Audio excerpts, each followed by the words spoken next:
Welcome to the Free Idea Podcast. It's been a while, and I'm here. And so, as my title says, I left.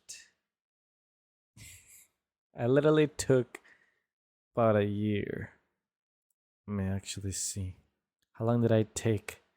Yeah, so that was done in March 27. Job, should I stay or should I go? Podcast number 47. So it really felt like a year, but it's been probably 4 months. What is it? April? You get it. I don't have to be specific. So I left. I left. I'm sorry, my students. It was fun, but teaching is so stressful. I don't recommend it to anybody. There's a lot of things behind the scenes that the teacher has to do that is way too crazy. And so I would say to anybody thinking about becoming a teacher, don't. There are many other ways to earn a living, and that's not it. And if you want to teach people, and that's your passion, there are many other ways to teach people. For example, my podcast. You can make TikToks now, YouTubes, you can write books, you can do something else, but not school. At least not here in America, or not now in the age of phones and addictions. So, I want to talk about that. I want to talk about how I came to the idea of leaving teaching. And so there's so much that you may hear from other places, other podcasters, but here it will be very nicely summarized. Starting with this. As a teacher, you think that all you do is going to go there and teach and enjoy, have fun, ask questions, make them think, make them learn a lot of cool lessons. And it's not like that. You enter there, and 90% is everything else but teaching. The other 10%, hopefully, you teach. But the 90 is managing student behavior, the silliest things. And then all the interruptions that happen and all the emails that you have to answer. This is after class or before class. There's so many emails all the time. There's so many messages that you have to be aware of while you're teaching. There's so many interruptions from parents or students that have to go here or there, or they have a psychologist, or they have an appointment over here. It's just too much. And then, once it's over, you think you have time to rest. No, siree, you don't. You have to go to a meeting and plan for the remaining time. I don't know, an hour and a half. So you're just there with other teachers, planning, talking about what's going to happen next week, what lessons. And then you think you're going to teach whatever you want and however you want. No, unfortunately not. You have to teach what the state of Texas wants you to. And then the other teachers have to pitch in. They may like your idea or they may not, right? So you may change it, have to or not. Now you can of course lie and say that you're gonna do something, and then once you're in your class, don't do it. And some do that and it works, but not all the time. You cannot do that all the time, because then there's people coming into your class all the time randomly, and they see the assignment and then they ask, why is it not exactly how we talked about last time? Although my school was pretty good at not doing that, it still happened a little bit. There's just no way to own your lessons. It's hard. It's not, and even when you have a lesson that you won, let's say you did all the politics in order to provide them a nice lesson and get away with it, and then you go to the class to present it, and oh boy, then you realize that the kids are not interested. Everything else, they're more interested in anything else but the work. They just want to play all day, but they really don't. They say they want to, but if you actually let them play for the entire week, they're gonna get bored of playing, of doing whatever they want. So, anyways, managing constant meetings, interruptions, emails, all while working.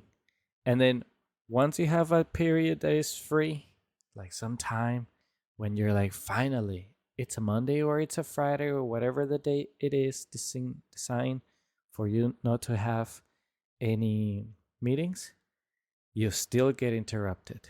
Now they need you to go to parent meeting, or they need you to finish so and so because it's urgent. And oh boy, they just pile up assignments on the teacher. Like the teacher wears so many hats. We are researchers, we gather data, we are therapists for the students during class time. We are anti-bully security guards. We are security guards when we have to take them to the bathroom. We have to let them go one by one. We have to take them to lunch and pick them up from lunch. We have to make sure that they're in line. They're actually following you, because they will not. If they get the chance, they will not. They will leave and go somewhere else to skip. Now, I don't care about it if they skip. I don't, because they're just missing my class, and I can just give them a 0, and then if they care, they'll talk about their grades. But unfortunately, no. Then I will be told that so and so was found somewhere and this person was supposed to be with me. And then that makes me be watched more than I want to. Because, first of all, I want to teach my lessons the way I want them to. But if there's trouble happening in the class, then I won't be able to. I'll have people coming in to check, or I'll be just more watched. Either way. Or they go bother other people and they're like, where are you supposed to be? Oh, you're supposed to be with the teacher, that teacher. But you're always here for some reason. And then they'll talk to me. Why is this student over here all the time? So yeah, there's that. But there's more. After you get home, you think that after all that chaos, you're gonna be able to enjoy your time? No. You think you're gonna sit at the TV or computer and play some games, or just be with your wife? No. You have grading to do. You have to post them online. Then you have to do trainings online that they require you every single damn time. On the weekend, you have to plan the lesson for next week, because despite you having a meeting every single day of your planning time, the meeting was wasted brainstorming or talking about anything else but the lesson. Or they talked about the lesson and how it's gonna be, but we didn't really do it. Now we have to get home and do it at home, or whatever, or do it during your time if you have any. There's that much more stuff. And then you also have to print stuff. So either you print them at home, or you come to school early and you print them early, or you stay late and print them late. On top of the 1 hour traffic I had to commute in and out, like the burger joint. Not so good. Let me see what else. Oh, the students disrespect you so much. I don't know why. I guess it's part of being a teenager. They love to do it. even when they don't mean it, but it's just in their nature to disrespect you. And what I mean by that, oh my god, so if you told them, I don't know, let me see, they're drinking a soda, there are class rules not to have soda. I go to the person, tell them put the soda away, and then they go, "You're not my mom. You didn't pay for this." And it becomes a whole thing, like a power struggle. And so every day you have to say the same thing. They don't want to put it away. All right, give it till the next day. Tell them again. They want to put it away. Give them a warning or whatever. Next time, something will be done, and either get lunch detention or call admin or who knows, right? Send them to the next classroom, to another teacher. There's some methods. But if you want to do lunch detention, you think that you can just write it and that's it? And somebody will pick them up and take them to special room or something? No. You have to use your own lunch time to go pick them up, take them to your class, and make them do work. Yep, the one student that you didn't want to do anything in class or was being challenging. Now you have to use your own lunchtime to bring them in. And yes, it works. Discipline later improves. But come on, can't believe it. Even the discipline has to be done by me. Like, of course, discipline in the classroom, understandable, but using my lunchtime for that, bruh. A method that I like better was to send them to the neighbor teacher. That was better. Higher level class, I would send my sixth grader to the seventh, and I would do it. Sometimes he would send his seventh to my sixth. That would do it. They would behave pretty good. But you see, commuting for an hour just to come to work, to get disrespected, and to force kids that don't want to learn lessons that I didn't plan my way, that I'm not teaching something I like, I'm teaching what Texas likes, and then grading it, spending my weekends grading that, posting the grades. All the students don't care about their grade, most of them. Unless they're failing for like a month later, after failing, that's when they start caring, and that's when they just ask, "What assignment can I do to pass?" And you're like, "Bro, you're so late." But you cannot fail them. No, you must pass them. So you do. Why? Well, technically you can fail them, but if you do, guess what? There's more work for you. You gotta talk to the parents, you gotta notify them that he's failing. You gotta talk to the kid. What can they do to improve their grade? You gotta put all this online that you did your job, you talked about it. That you tried something, you have to specify what you tried. And then you also have to deal with the annoying anger of the kid who's failing, which he's angry at you, even though it's his problem to be failing. He earned that. And then what if this kid doesn't learn at all, doesn't do any work at all, you have nothing to grade, so you give them 0. You're kind, so you give them a 50, and you fail them for the year, they still pass the year. My goodness, what a slap to the face is that. So all my weekends that I spent grading and planning for perfect lessons don't matter. Because it really doesn't matter what grade they get. They're gonna pass. Now my school was one of those that would actually keep a kid back if they failed. Pretty good. So I failed one guy. And a lucky guy, he was passed because of some intricate things that he was in. I don't know if I should say it because it's more like personal of that student. It's something going on with his life. Either way, he had to be passed, so he did. The only kid that I failed passed. Oh boy.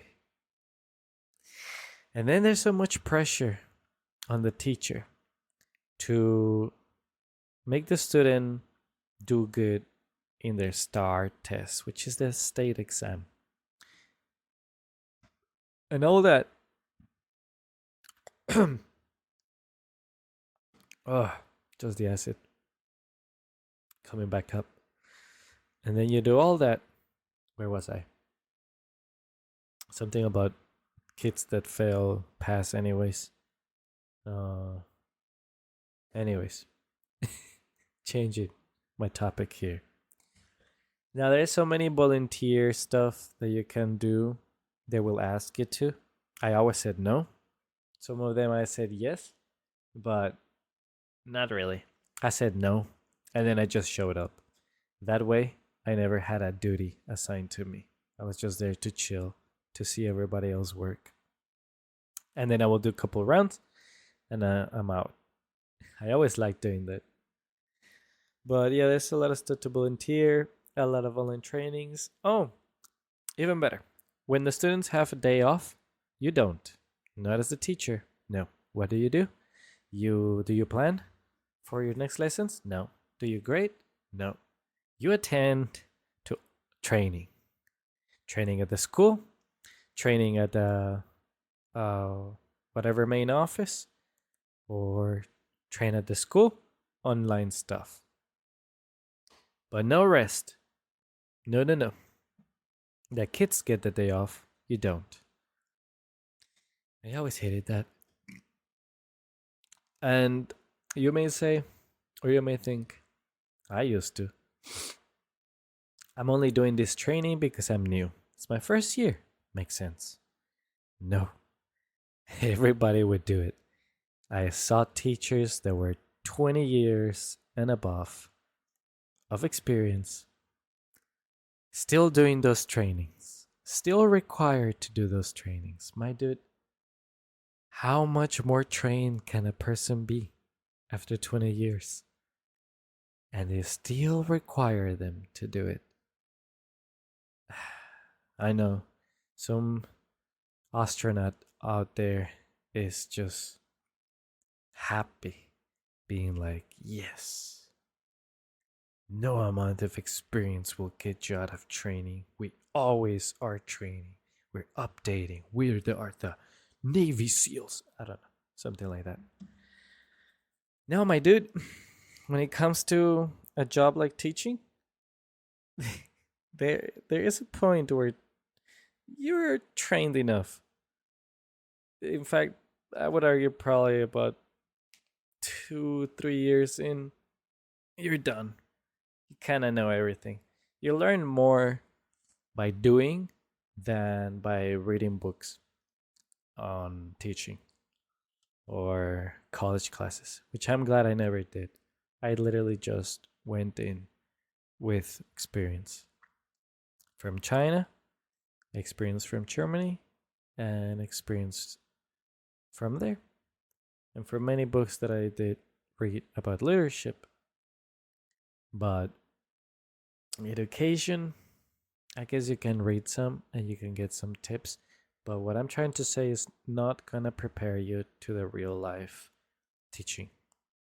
To actually be standing in the classroom with like 25 people in front of you, looking at you, and challenging you all the time.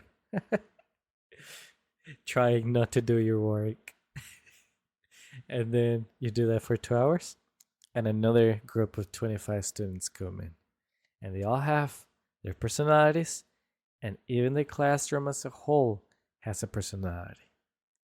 They have the one kid that they don't like in one class. In the next, they have the kids that get along. In the next class, they have the half class that gets along and the other half class that doesn't get along with the other half.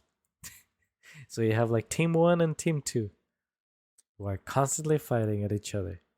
And then you have the wild card class, the one where sometimes fights happen, sometimes they don't. Other days, almost always fights happen, about to happen. Do you gotta stop them? Just had I had them all. For an hour commute, in and out. Beautiful Austin traffic. Still doesn't have trains. And no, the little train that goes straight, the main area don't count. That's not really a train. So yeah, why I left teaching. It was stressing me out. I was dreading to go work every day. It was not for me. People said, you'll grow into it. I thought after about 3 months I would, but it never did. The stress and mostly the anxiety of being there in front of people, it never left me. I always been sort of like introvert in that aspect. Even though I'm good at speaking, it's because I had to learn it, not because I was born with it. And so even though I'm good at speaking at groups, I don't really enjoy being there for too long. And I can do it one day as a speech, as a presentation, but I cannot do every single day for 10 hours for a whole year. That's too much for me. So the anxiety was crazy. It is what it is. It's not for me. That's all I know. And so I gave it a try and I had to say goodbye. I enjoyed it. A lot of the students were great. Some were not, and those who were not were terrible. Some of those terrible ones improved, and it was great. Others got worse, or actually just never improved at all. The good ones did improve, get better at. I had some clowns that were annoying, and I had clowns that were funny, and I enjoyed being in the class with them. And so it is what it is. That's what teaching is. I really was teaching the public. And now I understand a lot of the videos that I see online where people do some dumb stuff. Because I taught the public. And that's the public out there. Now I understand why customer service is the worst and why being a nurse is the worst. Because you deal with the public. And oh boy, the public is nuts. Yeah, you have some great people, but you have those that are. And those? Those can overshadow the good ones. A few of those can make your day hell. Even though you had some great people by the hundreds. And so I learned that I'm not meant for any type of job that requires me to be with the public. I can deal with coworkers. That's fine. That's great. It's always the same people. If I have problem with them, I just talk it out and we agree on something or we agree to disagree. I learn what not to say or not to be in the same room with that person or whatever, right? Coworkers, you'll see them. So you have to be okay with them. Like be at peace in some way. But The public? No. You get what you get.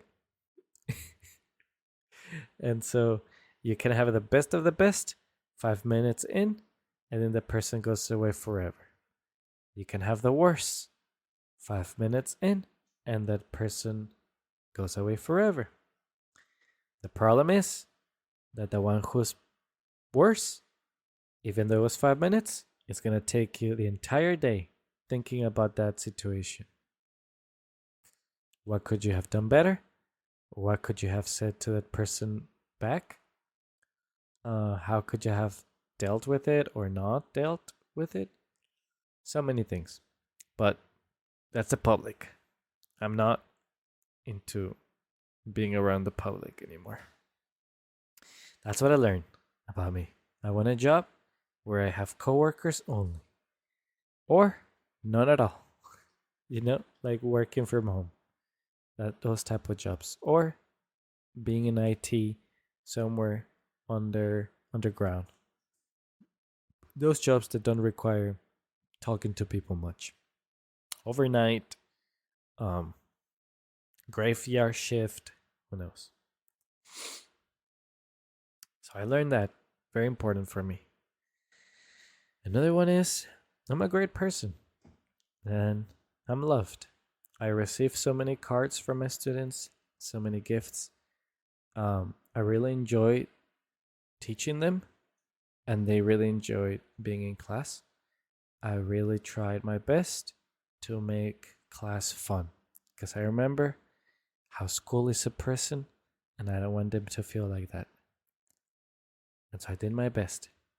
I had a money system, coin system. They could, if as long as they did their work, behaved,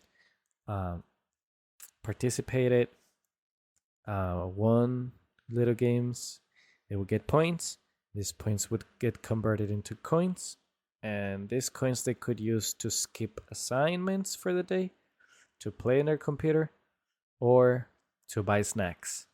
And I had a lot of snacks they could buy. Everything was earned. If they wanted to sit with their friend, they could pay for it with their points. Nothing was free. And it was great. It was really, really great. They loved it. And they wrote a lot. And they did a lot of work. It was great.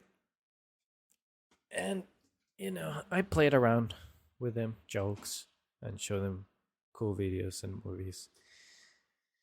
Really fun. I enjoyed teaching them, and they enjoyed being in my class. Still, it's not for me. I'm sorry. If one of my students hears this, it is what it is. Teaching is not what it used to be 20 years ago. It's not the same. Almost nothing is the same anymore. Nursing, policing, something's going on with the people now. Maybe it's the phones. I think it's the phones. And just like my mom used to say, it's always your Nintendo. You're sick because you keep playing your Nintendo. Mom, this is an Xbox. So, I think the fact that the videos are so short and the short span, all that, plus the videos that are mostly watched and get the most attention tend to be negative, like people insulting cops or insulting other people or pranking in public, but very horrible pranks. People talking really ugly to their partner and then making it a joke or something. People faking fights. Who knows? There's a lot of bad stuff out there, and like, yeah, it's funny, it's great, but it teaches people to basically not care about authority. That's what I've noticed in the American culture right now. Is very hot to challenge authority, to be your own person, very individualistic. It's me, it's my rights. I do whatever I want, and I don't care about you. And this goes both ways. For example, the videos where somebody's recording at a store. The person recording his prank videos says, "This is me, this is my life, it's my rights to record. I can record anybody. I can even record you right in your face." And the person being recorded that doesn't like it says the same thing. He says, "Stop recording me. I have my rights. I don't want to be in your video. You're harassing me. Get out of the store. I'm going to get you arrested." The other person says, "You cannot get me arrested. This is my right. I can record." You know, this type of interaction happens a lot in this type of videos. And I'm not talking exclusively to the people that record pranks on public spaces, but it's what I'm trying to say is that type of fight between two people being individualistic and saying, "I can do whatever I want." I can record you, and the other person says, "I can tell you not to, and I get you arrested." Is that type of, what do you call it? Entitlement. So both feel like they want to do whatever they want to do, no matter what. It's them who comes first. And this you can see in a lot of other instances. In other videos, no matter what it is, it's always me and just me. And that's the way it is. It's our culture. Even if I'm able to say it and see it, I still do it. For example, this video, and the reason why I quit. It's my life. I don't want to live it like this. I want to be healthy, and I want to do something I enjoy. That's my American individualism right there. If I was in another country, like Europe or China, I'd probably be like, it's a job. I gotta do the job. And it's for the people, not for me.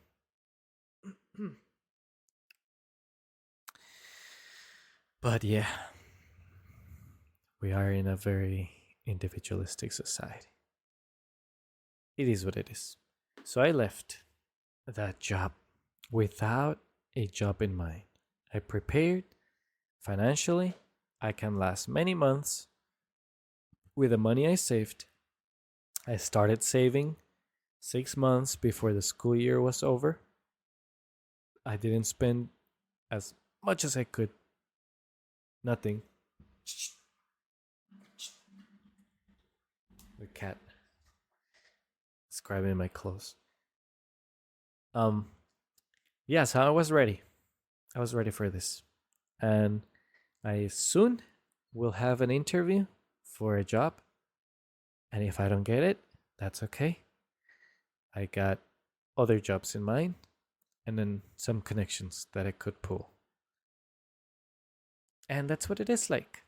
I remember what a friend once said when he was having trouble with the boss.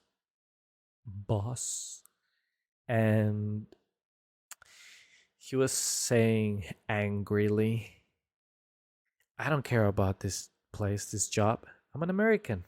I have an American passport. I can quit and I can find another job right away." Something along those lines. Something along the lines of, I have an American passport and I can get a job anywhere else here, anywhere else. So I don't have to stay here. And that always stuck to me. I'm an American. I have an American passport. I can have any job. Yeah. That individualistic thing that I was saying. We think of ourselves too important. Because, I don't know, but it feels like we are. And no job is worth more than you are. It's a job at the end of the day. And so, back to the teaching thing. I felt like that was a place I didn't want to be in, the situation. And for the students, that was also a place they didn't want to be in. They're forced to go to school, and I'm forced to teach them things that the state wants them to learn. Can you believe it? Things that they won't ever use in life. I taught things that I have never learned. Things that I didn't learn when I was in high school, not in middle school, and not even during my master's. And I had to learn uh, when I was going to teach it. So literally, I was there the week before learning what I'm trying to teach them, or sometimes worse, the day before, sometimes even worse, the day off. I'm trying to learn what I'm going to teach them. It's weird like that. And so I wouldn't feel bad at all for them if they didn't get it. I wouldn't even grade it. Like I would grade it, but I would see that the grade is too low. So I wouldn't put it in the grade card. Because I'm like, this one is not even needed. It's not useful. It's not gonna. And then I don't even know it. It was hard to teach it. Barely some of them got it. Even the best of my students had trouble with it. So I'm a pass. I'm gonna pass them. I might just not include this grade in the book. I'll figure out some other assignment. That happens sometimes.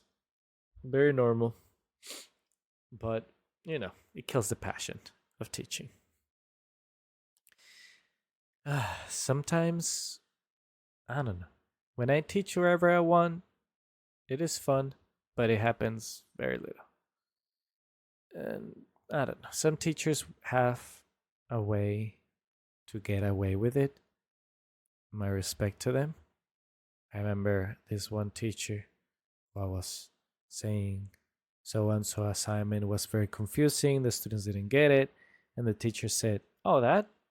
Yeah, from the meetings? I haven't even been doing it since like 3 months ago." It's like this person has no. This person was in the meeting showing assignments and such, and then going to the class and doing something entirely different. And I love that. It's like, yeah, that's probably how you keep your sanity. That's probably how you get to actually teach what you think is necessary. And this person was very experienced. And this person was saying the students don't need this that we're trying to teach them. They are so behind. They actually need to go back to the basics, and that's where I'm going to spend my time on. And I respect that because I saw that too. But I don't have the seniority, the experience to go against the establishment, the rules, the politics. I cannot get out of line. The other teacher can get out of line because of the experience. They've been there for a while. They can do it. They're trusted. Not the new guy. Not me. No. I'm gonna get observed every month or so to make sure I'm doing everything right. So I'm gonna be kept a close watch. And that was me in a school with a lot of freedom. It was pretty good when it came to freedom on what to do. But still, from what I hear from other schools. So yeah, I tried that. I tried it. I left it. I realized I am more important. Back to what I was saying. My individualism, my health. I was too stressed. I never enjoyed a day. Never. Probably 2 days out of the 180. The route there was 1 hour. I would wake up too early at 5, and I would go to sleep too early, 9:30.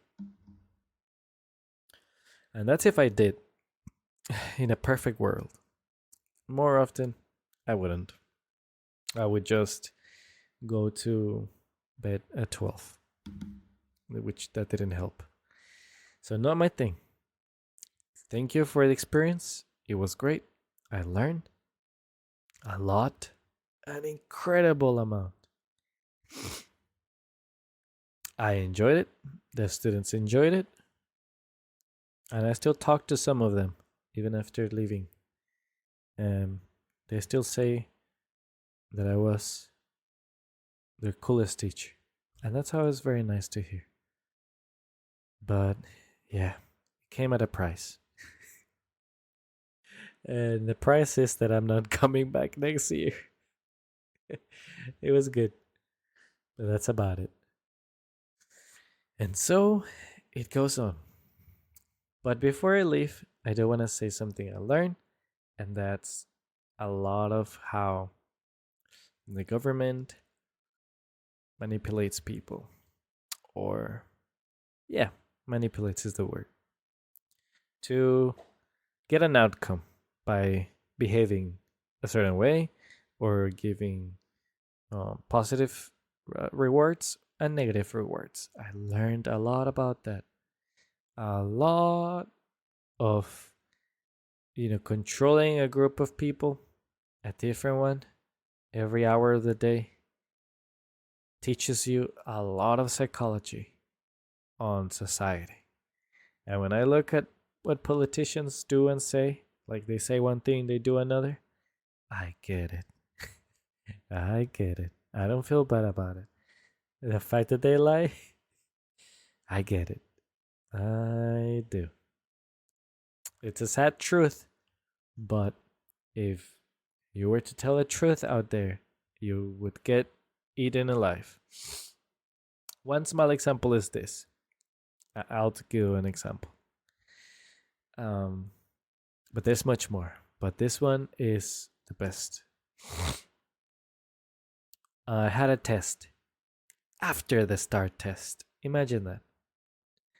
I hate that. They had the START test and they still had another test the next day. Not my fault. It's the way it has to be done. Not my planning. The school planning, the state planning. They just put test on top of test. I knew it was going to be a disaster. I didn't want to do it, but I'm forced to do it. All right? So here's the thing. Here I am, the police officer from the concentration camp. Just doing my job, but not really agreeing to it. But I'm still torturing people. So they come to class. I give them the news. You're going to have a test. Boy, they screamed and complained for 20 minutes. I had to get angry. I had to get strict. I had to threaten consequences until they finally got to it and did it. They produce work, but nobody was happy. I wasn't happy. They weren't happy. And I don't even know if the work they produced was of good quality to, let's say, to equal the amount of pain we both felt. I did that one day with a couple classes. Terrible. Next day, here comes the lie. The politician lie. Guys, this is not a test. It's a practice test. Even, it's not for a grade. Well, no, I didn't say it's not for a grade. I said, I'm going to give you a really good grade just for you doing it. I'm not going to be harsh on the grading. And it looks like a test because it's designed as a practice test of the real thing. Boy, did that change everything. And I also said, this is the only thing we're going to be doing. And that also made them happy. Or, well, I kind of experiment. One class I did that, the other class I treated it as an assignment like normal. And it worked. It worked tremendously. In fact, every morning we always had to do an assignment. So I replaced that morning assignment with a so-called practice test, and it went wonderful. The kids didn't complain as much. In fact, some classes didn't complain at all. They're like, it is what it is. It's a practice test. 10 minutes, or like, I don't know. I give them extra time. I give them 20 to 30 minutes. And I told them, the only reason I'm giving you 30 minutes is to simulate the real test. And they did it. No complaints. They weren't angry. I wasn't angry. I didn't have to threaten them. I didn't have to give consequences.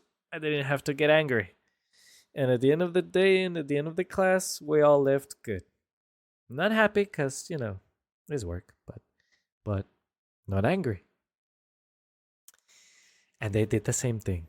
The class from before did the test, thinking it's a test. The class after did the test, thinking it's a practice test. Both were a test. Both were serious. But I gave different instructions, and even my attitude, I changed it. And it gave better results. But they were still tests. You see? And I think about that when I think about politics and lies. The stuff that they tell us is one thing and then they do another. And I get it. People are sensitive and they're going to react a certain way. And so you better sugarcoat it in some way. And for those smart enough to realize what's going on, they're also smart enough to not go psycho mode or go crazy. So it has to be done. And there's more, much more that I learned about manipulation, as you would say. Manipulation is not bad if it's used like that. But to each their own opinion on that matter. But yep. I have more to say, but I'm not gonna force it. I like the amount of information I distilled into you this time. Not short, 47 minutes, could be more. But I'm not gonna stretch it. Before I used to just hit long marks. Now I'm gonna try to just do either short recordings,